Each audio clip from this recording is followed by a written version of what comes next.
You know, so it was, I was getting a message that for me as a kid from Rocky and from far, you know, I didn't know when I didn't go on. I was just like, I don't understand it. Yeah, listen, Charles, and I didn't understand it either. And those are the things that what I want to have people understand is that when a pastor will take experience with, I want them to put their experience with it and they will start. But they saw something that wasn't right. And they kept that inside themselves and said, this is fine. I don't want this to happen. You know, because to me, that's what this is. Whether we take it on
Thank you. That was beautiful. Hello and welcome to our service, both online and in person. We want to especially thank the members of the stream team who are helping make the online service happen, and the members of the neighborhood team who welcome the on-site congregation. If you are a new We're happy to welcome to our service both online and in person. If you are a newcomer, we invite you to sign up for our mailing list on RVUUF.org. You will receive a weekly email that gives you all the information you need to make your decision about whether you would like to join us on Sunday morning on site or online.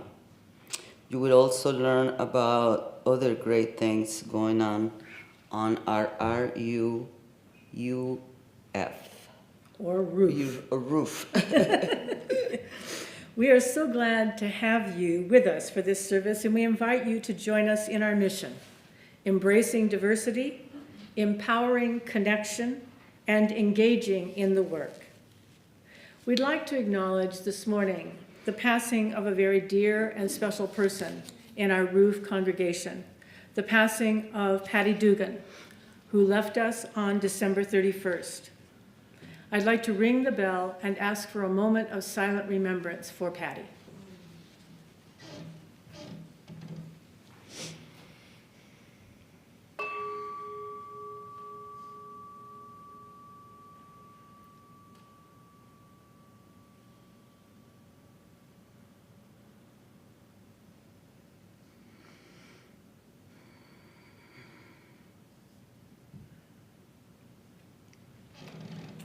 Also, I've been asked to announce that there will be a book sale after the service today. And we know that you are just voracious readers. So if you're looking for that book you haven't been able to find, stop by for the book sale.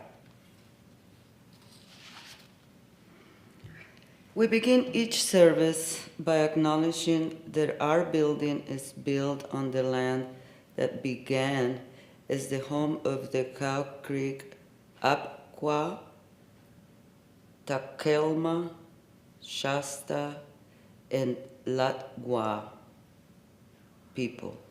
We remind ourselves that indigenous people are part of our community and continue to experience the effects of colonization. We are committed to fight for the worth and dignity of indigenous people, both in our communities and around the world. Those are part of this service of work. Welcome and thank you for being with us. We're going to light our chalice this morning with these words.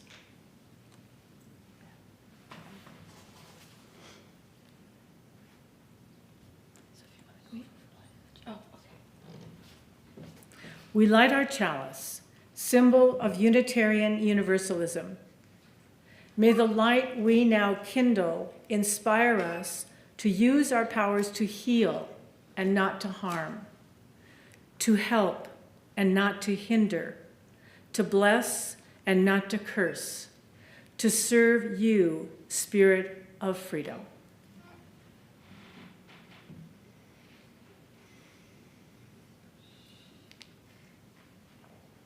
And now Julie will lead us in our opening hymn, number 346.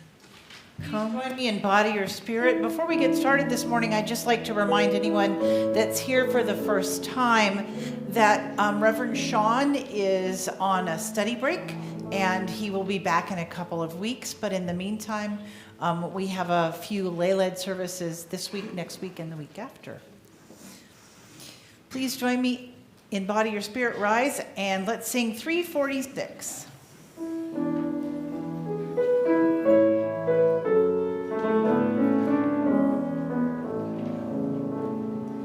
Come sing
Good morning.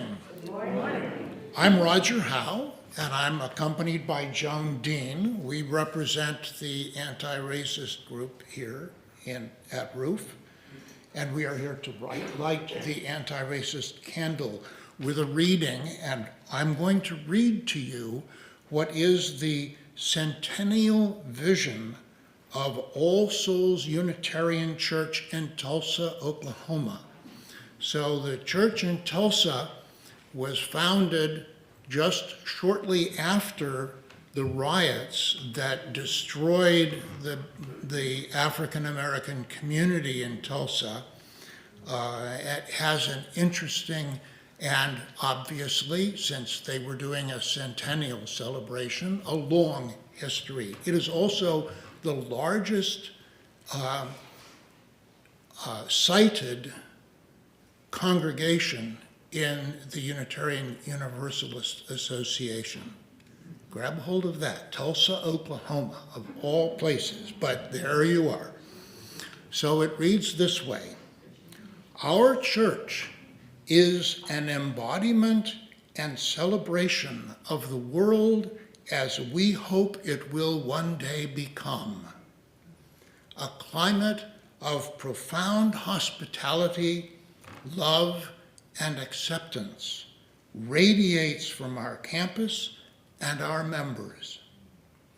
Our sanctuary, bursting with people from a diversity of theologies, philosophies, ethnicities, cultures, colors, classes, abilities, generations, sexual orientations, and political persuasions, all dwelling together in peace, seeking the truth in love, and helping one another.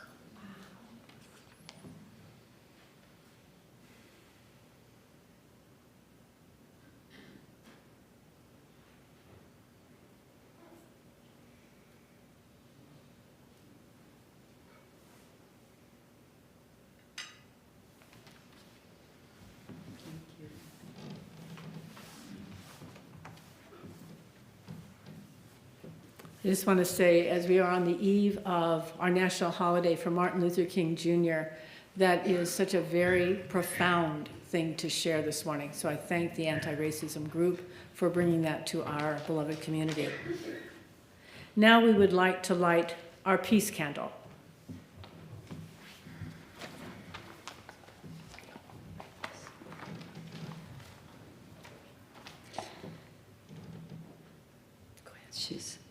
It has become our practice to light the candle each week for peace.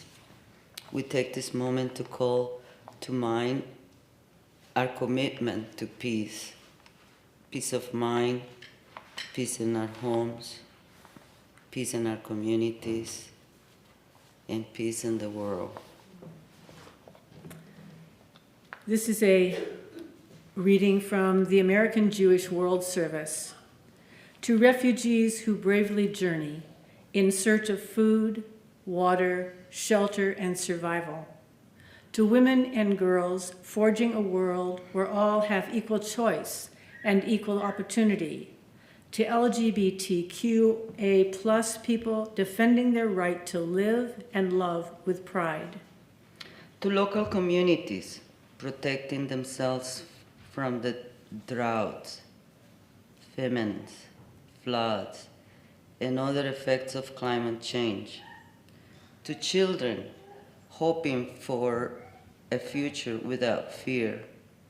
To courageous activists who are fighting for equality, dignity, and expression and peace.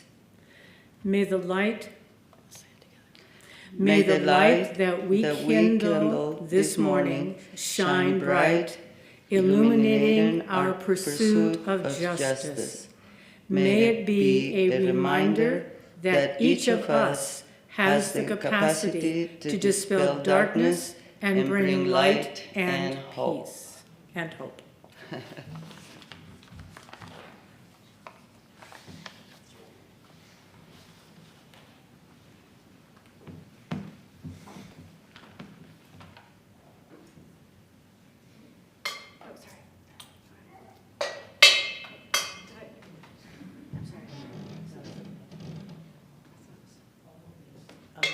Other end, honey.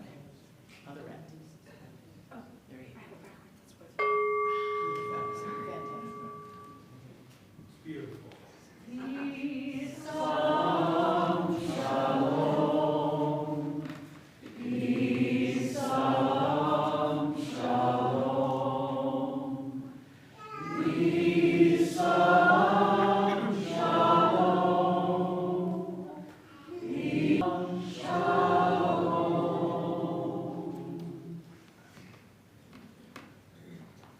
This morning, we're going to invite the children to go to their classes, where hopefully they will be hearing wonderful stories that fit our theme for today. And as they go, let us sing our blessing for them. May our minds be open to new learning. May your lips bring truth into the world. May your hearts know love and your hands do the work of justice. As you go your way in peace. As you go your way in peace. I'd like to invite you to find number 560 in the gray hymnal.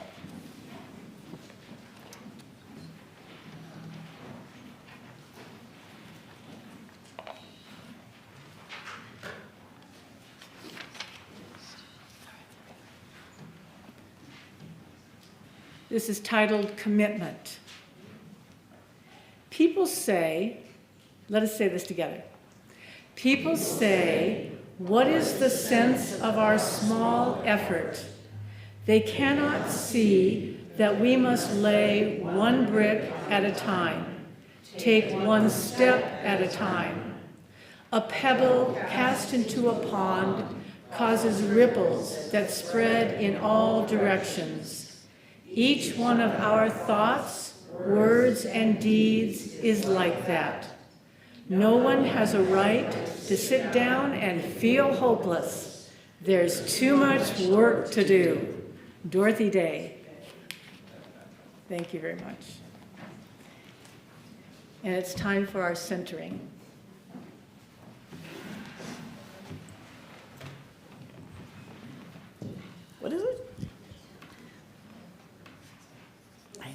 the number. 149, thank you. Sorry. Caught me by surprise there. Please join me in rise and jump and body your spirit and sing with me 149 in your gray book. This was originally written long before 1919, but in 1919, the NAACP determined that it should be considered the Negro National Anthem. Of course, we now call it the Black National Anthem, but it is a reminder to each generation of Black Americans that they must continue the work, and all of the communities that support them must continue the work to honor all of the rights that all of us should have.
Bravo.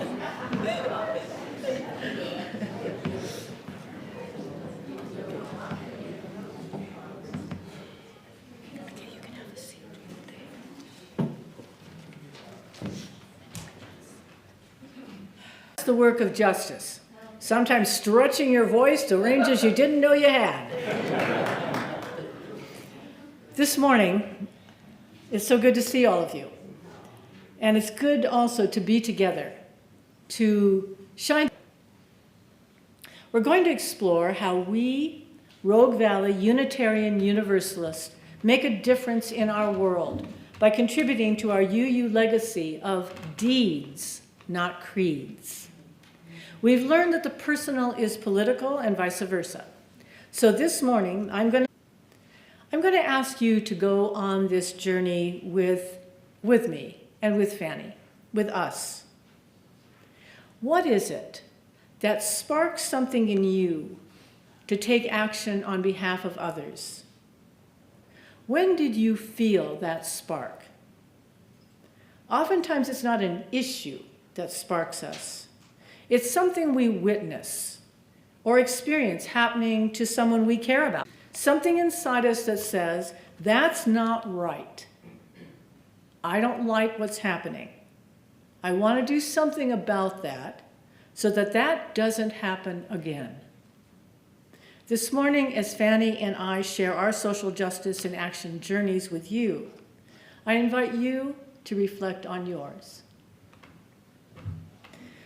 Growing up on a small 6-acre self-sustaining farm 10 miles outside Grants Pass, Oregon. How many of you know where Grants Pass is? Thank you, thank you. I was the oldest of 8 children in a working class family. The topic of social justice was not part of our conversation. It was part of our lives.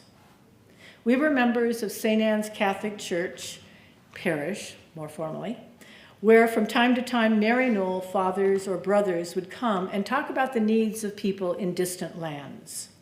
The collection basket would be passed and the money would go to that mission. I knew that the Catholic Church cared about the needs of people, and it was stressed that the word Catholic meant universal. My first social justice action was writing to President Dwight D. Eisenhower when I was in 4th grade. Okay, how many people know who Dwight Eisenhower is? Thank you very much. And for those of you who don't, ask someone sitting next to you who raised their hand. I had seen a news report about children my age, I was 9, in the Belgian Congo, as it was called at that time, whose legs were being blown off by landmines as a result of a war that the U.S. was involved in. I felt angry and sad. My mother told me that I could write to the president and tell him how I felt. I did. And I got a letter back from him. It was a pivotal moment for me in my social justice and action journey. I learned that if I made my voice heard, it could make a difference. I also remember how caring and helping others that were in need, due to being economically poor, was something that my parents did, from sharing food that we grew in our gardens, to gathering clothes with our neighbors, to help those folks who were part of our neighborhood. In the Catholic high school I attended, we studied the Catholic Church's social justice documents. As an adolescent, I began to understand that I was part of a global community with a vision regarding action and acting on behalf of the needs of others, and that could also bring about personal risk. As we study the lives of the sheroes and heroes of the Catholic Church, I began to understand that part of my role as a Catholic was to take action on behalf of others in order to make a difference in the world.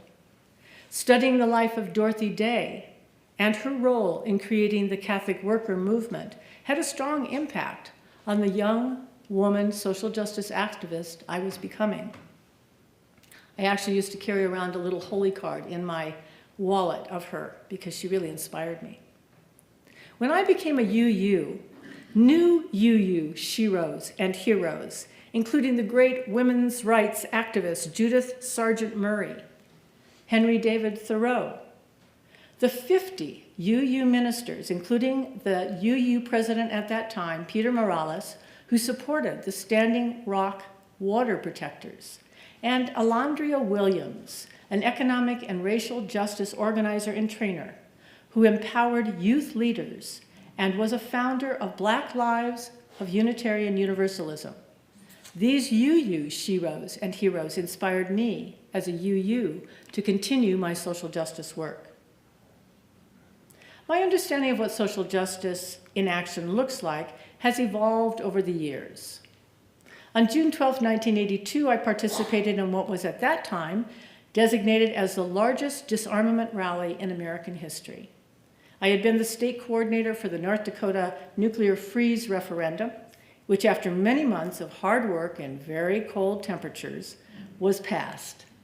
Many of us UUs joined a stunningly large and diverse crowd who marched our way to New York City's Central Park to demand nuclear disarmament and an end to the Cold War arms race.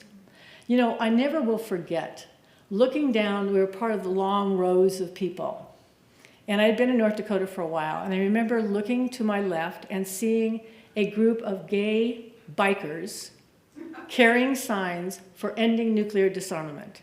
And I looked to my other side, and here was a group of Mothers for Peace and No More Bombs from Iowa. And I thought, wow, this is incredibly powerful. As a member of RVUUF and the Social Justice and Action Committee, I have participated in and helped organize demonstrations, writing campaigns, and neighborhood study groups to act justly on behalf of others. Some of our projects have included creating the first car parking project in Ashland so that people without a home could sleep in their cars without being ticketed or arrested. Our project became a model which inspired other faith communities in Ashland, as well as the Medford City Council, to create their own projects. We also support nonprofit group tabling, which you witnessed and perhaps participated in this morning.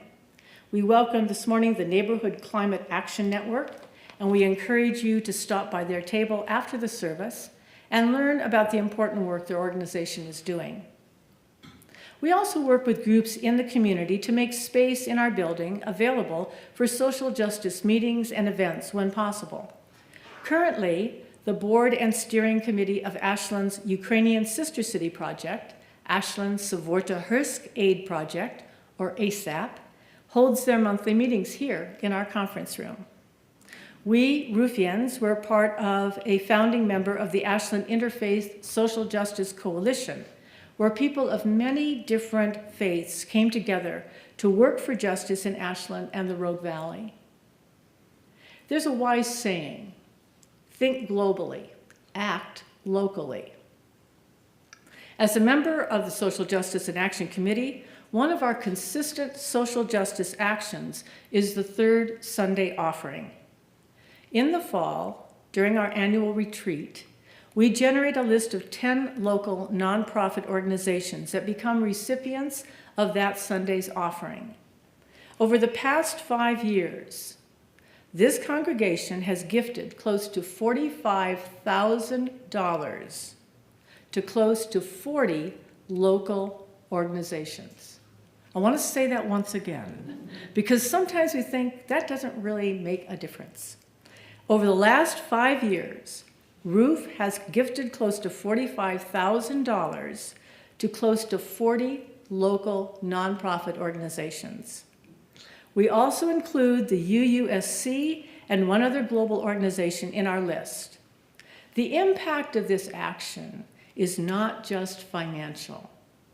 Each of these organizations are part of networks of influence and service in this valley, and our financial contribution makes a significant difference for them and those networks. How do we know this? Because they tell us so.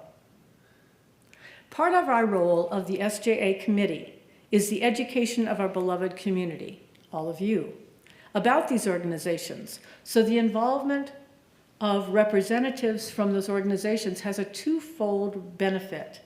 We learn who they are and the work they do. They learn who we are and what our community is about. They also tell us about how we can join their work as volunteers. Now I'd like to invite Fanny to come up and share with you some of her social justice and action journey. So Fanny, we were talking. Wow, how can I? We were talking earlier about Yes. a time in your life that really had a strong impact on you, and it was a painful experience. And would you be willing to share that with this congregation? Mm-hmm. Yes, it's still painful. My background is very different. I come from a middle-class family in South America in the 60s, and by definition, I mean, I was born in a biracial family. I don't want to go too far because I'm sure you guys know a lot about history. And so Colombia is a country that it has been marked historically by racial and justice social issues since the colonization, since the 1400s. 1499 we were colonized. And since then, we lived the history of families being mixed and a lot of trauma, a lot of social mixing, political, social history. So we have basically a European blood, black European came with the slaves and the natives. So my family, my dad was black, basically black and native, and my mom was European. So we grew up with this mix to where in the middle class and upper class, we had not as slaves, but for me, when I was growing up, my mom used to bring maids. I don't know what they used to call them, but they were not like workers, you know, they were considered near slaves. And you pay them some of them live at home, in their homes. You know, you have a middle class, just imagine a middle class like you probably all grew up in, but you had someone who lived in the house who is a maid, and they did everything. And they usually were black, and they usually were women struggling. And that was very painful for me. I was torn daily by living in this injustice family. Very deeply affected by it on a daily basis. I could not understand the world I live in. I lived in a total mix of we were not Catholic. I was raised as a Protestant. So I just want to tell you, I mean, I grew up in a world that looks like a novel because it was so contradictory, so painful. And in that condition, being a woman was my first kind of shock at, you know, women are supposed to be only doing this, serving.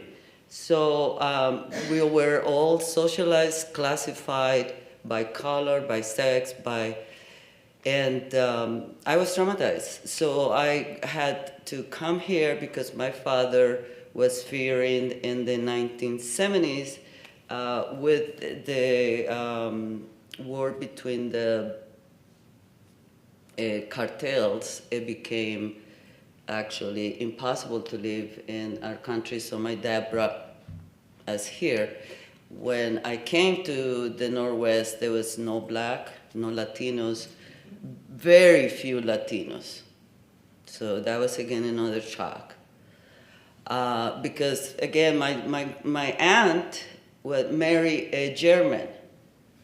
And so the German, and there's always this, you know, family mixing of bloods and, you know, situations where we always had to deal with the issues. To make it a long story, I married a white man, I had mixed kids, children, and we have mixed grandchildren. My son is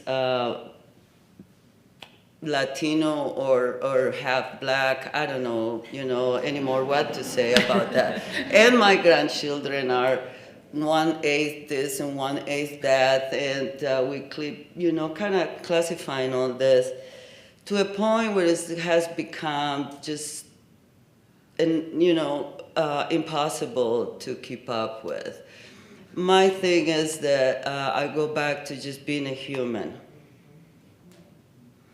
And after all this 30 years of learning different languages, I have learned 3 languages. I have gone through a lot in my personal life, and injustice, social justice, personal, and seeing it.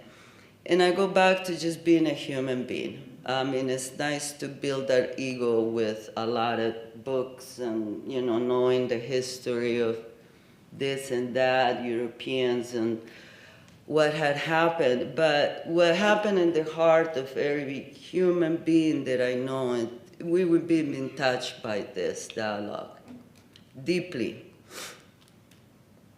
And that's all I care about, really, is when I go to my country, I see women, indigenous women that are treated like animals. And when I'm here, I see black women being treated, mistreated. I see the mistreatment of white males and white people too. I was shocked to come back to this country 4 years ago after burying my mom in Colombia after we went through the COVID.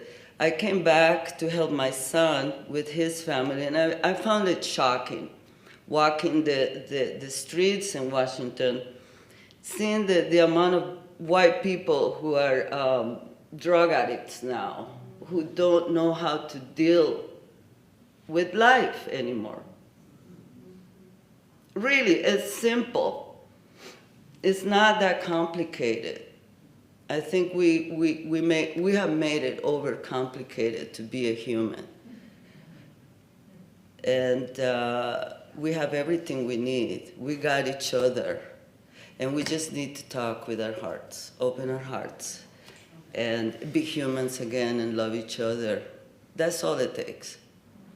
I'm not here to present myself as this incredible activist or how much I done or not done, because my work is done at home.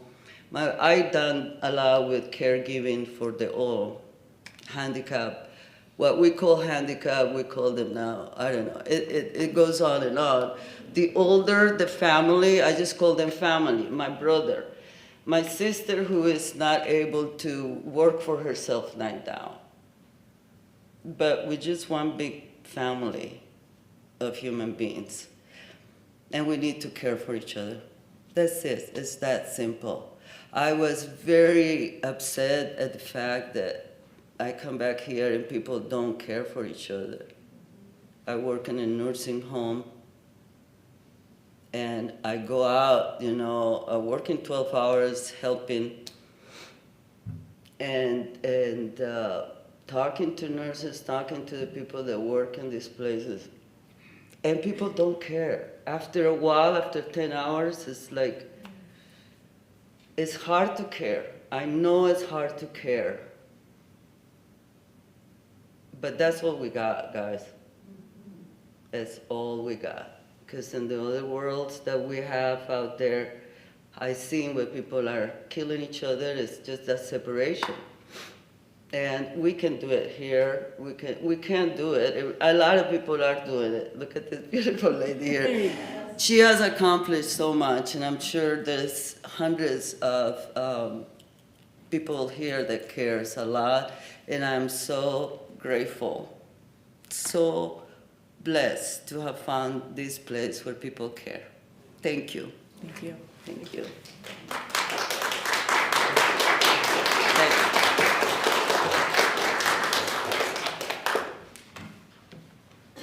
And that's why I like being part of the Social Justice and Action Committee, because I get to work with people like Fanny. The UUA states that our work for a better world calls us to unexpected places as we harness love's power to stop oppression. From grassroots community organizing to interfaith state, national, and corporate advocacy, in protest marches, prayer vigils, and press conferences, in homeless shelters and in prisons, Unitarian Universalists put our faith into action. Sometimes one of the unexpected places that you may feel called to may be our very own Social Justice and Action Committee. Yeah, this is the talk. We are a small and committed group that meets the third Sunday of each month in our conference room right over there at 1 p.m. As Margaret Mead said, never doubt that a small group of thoughtful, committed, organized citizens can change the world. Indeed, it's the only thing that ever has. Many opportunities to serve come to our committee. Fundraising for Doctors Without Borders, gathering toiletries for houseless members of our community, showing up at city council meetings to express our opinions about the lowering of the temperature to open the winter shelter. Because at this time we are a small group in this committee, we're not able to respond to these requests for action. We need people to join us to do this work. We need you. When we started this journey this morning, I invited you to reflect on your social justice and action journey. Perhaps you have felt that spark once again and identified who or what it is that you care about. Perhaps you want to take action to change what is happening. Perhaps you want to join our small group of thoughtful, committed, organized Ruffians who are making a difference in our world. If so, you are invited to visit with any of our committee members during the social hour. This morning, we also call to mind the life and justice work of Dr. Martin Luther King, Jr. So I'd like to leave us with these words from his letter from the Birmingham jail. Injustice anywhere is a threat to justice everywhere. We are caught in an inescapable network of mutuality, tied in a single garment of destiny. Whatever affects one directly affects all indirectly.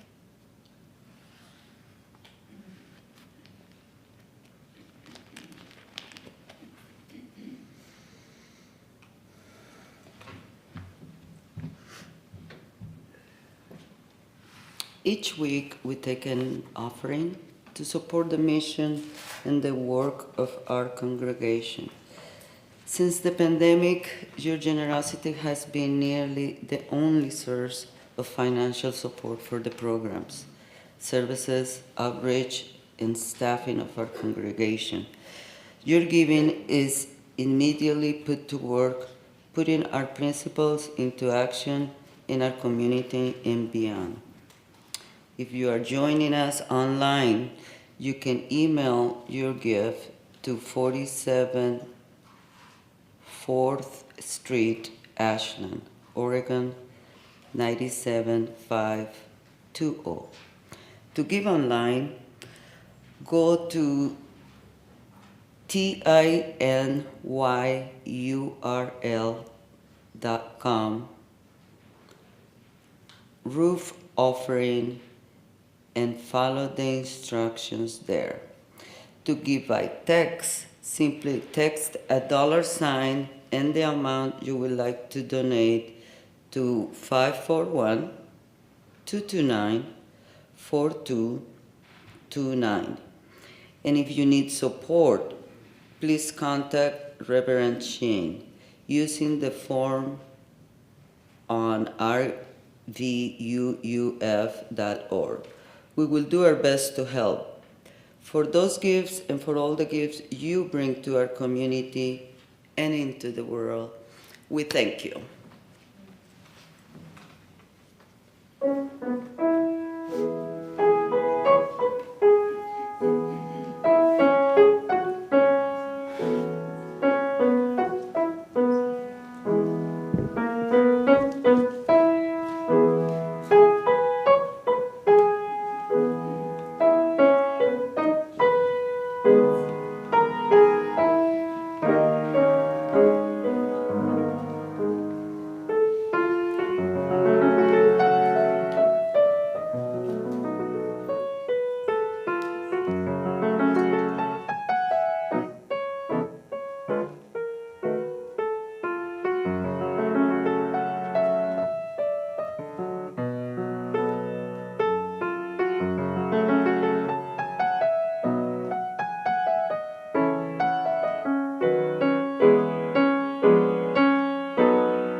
for these gifts and all the gifts you bring to our community and into this world.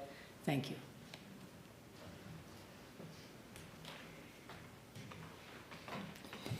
Please join me with your gray hymnal, number 121. Rise in body or spirit and sing with me, We'll Build a Land.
Our closing words this morning are from Mother Teresa.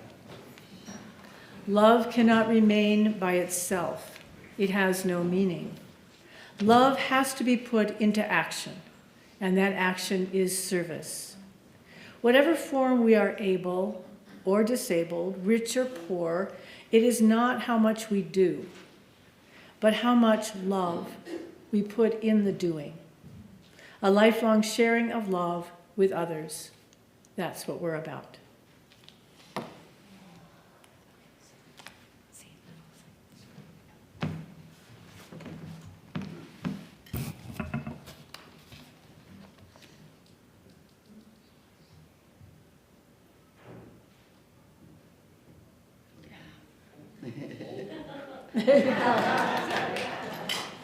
Let's join together.